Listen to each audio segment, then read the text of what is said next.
Ici Éric Bernard. L'avocate Sao Michiu, en réaction aux propos tenus par la députée de Québec solidaire, Émilise Lessard-Terrien, sur notre plateau, lorsqu'elle a parlé des Chinois comme étant des prédateurs en lien avec l'achat de terres agricoles au Québec, s'inquiète que Québec solidaire reste un parti de blancs. Voici ce qu'elle disait à ce propos.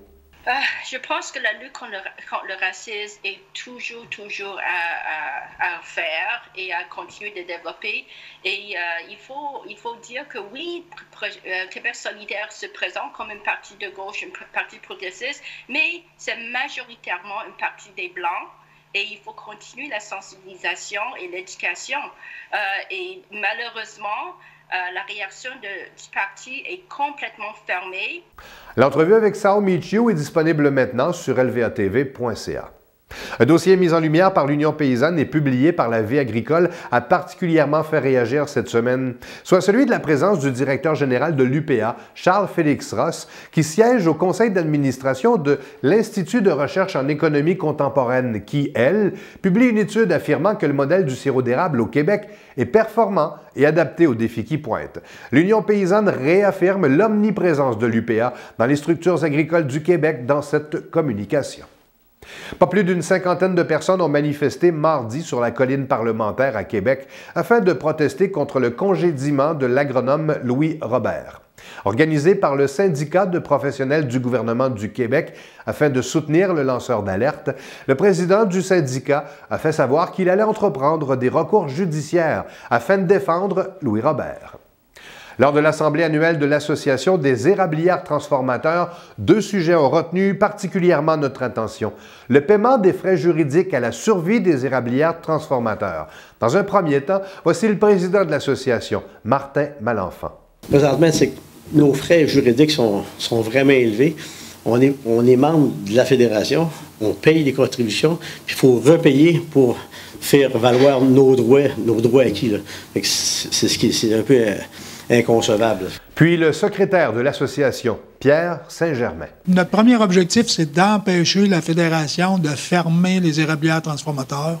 C'est ce qu'on vit depuis 2004. Près de 10 ans après leur suspension, les transferts de contingents de poulets de chair reprendront ce printemps. Plus précisément, la première vente de quotas est prévue pour le 12 avril. Pour l'instant, les éleveurs de volailles du Québec s'activent à mettre en place le nouveau système centralisé de vente de quotas. Les agriculteurs qui souhaitaient vendre du quota devaient communiquer leur offre au plus tard le 8 février. Quant aux acheteurs potentiels, ils doivent faire connaître leurs intentions avant le 15 mars. Voici le coup de gueule de l'éditeur de La Vie agricole, Yannick Patelli. S'il y a bien une affaire que plusieurs décideurs cherchent à garder secrète dans le monde agricole, c'est le fiasco autour de l'abattoir Lévis-Neuf-Colbex. Jean-Pierre Lemieux, notre journaliste d'enquête décédé récemment, a d'ailleurs fait plusieurs papiers sur le sujet, toujours accessibles sur notre site Internet. Donnera-t-on un jour des explications claires sur cette affaire obscure? Depuis l'entente à l'amiable entre l'Association de défense des producteurs de bovins du Québec et la Fédération des bovins du Québec, plus rien ne se dit sur les quelques 40 millions de dollars que les producteurs de bovins ont dû rembourser, sur les milliers de kilomètres que parcourent les bovins et vaches de réforme avant de se retrouver dans nos assiettes. Rien sur les rôles des uns et des autres dans l'administration de cet abattoir, que ce soit Marcel Groslot ou Bruno Letendre, ou même du prêt d'investissement Québec à la Fédération des bovins du Québec de près de 20 millions de dollars. Un producteur laitier à la retraite répétait récemment « La raison du silence, c'est comme le disait Jean Pronovost, le climat de terreur dans le milieu agricole ». Ça, c'est vrai. En 2013, les péquistes ont étouffé l'affaire. François Gendron, alors ministre de l'Agriculture, affirmait « Nous, on prétend qu'il s'est passé des choses passablement douteuses ».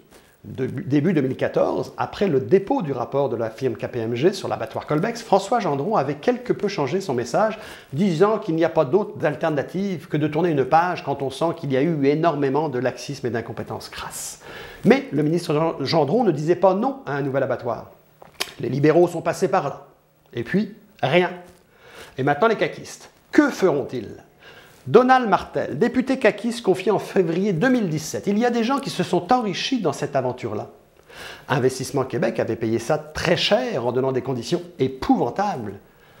Et celui qui est ministre de l'Agriculture aujourd'hui. Que disait-il? André Lamontagne, qui mettait de l'avant ses qualités d'entrepreneur confiées en 2015 au journal local de sa circonscription, dans ce dossier, ce n'est pas d'un banquier dont le Québec avait besoin, mais d'un entrepreneur qui aurait eu la curiosité et la volonté d'explorer le scénario de relance.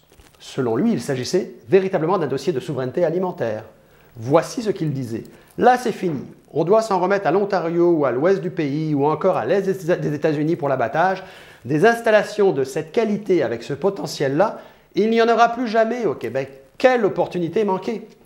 Le nouveau ministre fera-t-il la lumière alors sur cette histoire maintenant qu'il est le leader du MAPAC? D'autant que François Legault, maintenant Premier ministre, ouvrait lui aussi la porte à un nouvel abattoir au Québec, juste 4 jours avant son élection sur notre plateau, ici même. On a eu une mauvaise expérience au Québec avec l'abattoir Colbex, autant le gouvernement que l'UPA. C'est pas parce qu'on a eu un échec qu'on n'en parle plus, disait Legault. Le gouvernement pourrait être partenaire dans un projet pour développer cette production, et ça veut dire aussi avoir un ou des abattoirs.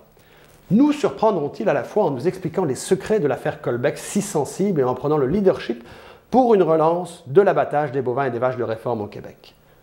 En attendant, la grande majorité du bœuf du Québec continue de faire des milliers de kilomètres en Amérique du Nord avant de se retrouver dans nos assiettes sans même que l'on sache si ce bœuf qui nous revient est véritablement celui du Québec. Bonne nouvelle, la Terre s'est verdie au cours des 20 dernières années. La NASA mesure avec précision les superficies qui sont couvertes d'arbres et de plantes. Dans la vaste majorité des pays, ces superficies sont à la hausse. Au total, les superficies vertes se sont accrues de 5 %, c'est-à-dire l'équivalent de la forêt amazonienne. Phénomène encore plus intéressant, les 2 pays les plus populeux ont une performance exemplaire. La Chine et l'Inde ont étonnamment la meilleure performance mondiale, affichant respectivement des croissances de leurs zones verdies de 10 et 6 %. Le Canada figure très bien, arrivant au 4e rang. Les superficies de feuillage se sont accrues de 4 % chez nous. Selon la NASA, ce verdissement de la planète provient principalement de 2 sources, la plantation d'arbres et l'agriculture. Le saviez-vous? Qu'est-ce que la mariculture? La mariculture est l'aquaculture en eau salée, qui est par définition la production d'organismes aquatiques contrôlés ou semi-contrôlés par l'homme. D'autres informations après cette pause.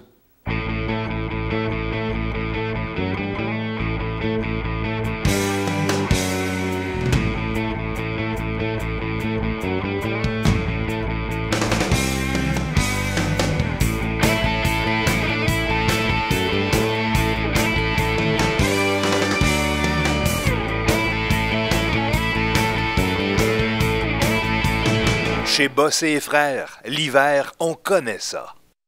Au Québec, la mariculture concerne non seulement l'élevage de mollusques, principalement la moule bleue, l'huître américaine et le pétoncle géant, mais aussi la culture de macroalgues.